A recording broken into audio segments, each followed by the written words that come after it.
Welcome to Kenton's videos. Enjoy the video. In this video, I will explain how to make saltwater taffy.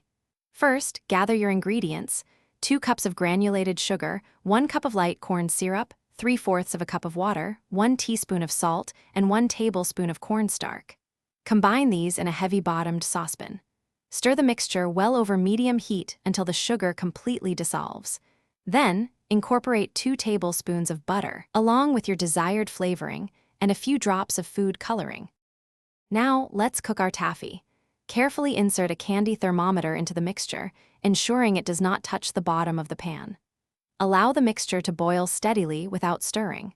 Continue cooking until the thermometer registers precisely 250 degrees Fahrenheit. This temperature is crucial for the taffy's texture.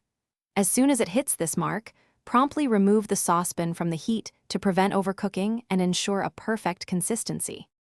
Once cooked, carefully pour the hot taffy mixture onto a well-buttered surface or a sheet of parchment paper.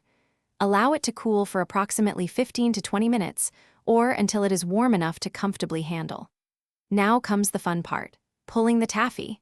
Lightly butter your hands and begin stretching and folding the taffy repeatedly. Continue this process for about 10 to 15 minutes until it becomes opaque and firm. After pulling, roll the taffy into a long, uniform rope, aiming for about 1 inch in thickness. Next, using buttered scissors or a sharp knife, cut the rope into individual pieces, each approximately 1 inch long. This size is perfect for a single bite. Finally, wrap each piece tightly in wax paper or small squares of parchment paper. This prevents sticking and keeps your delicious homemade saltwater taffy fresh for enjoyment. Thanks for watching. Consider subscribing if we helped you.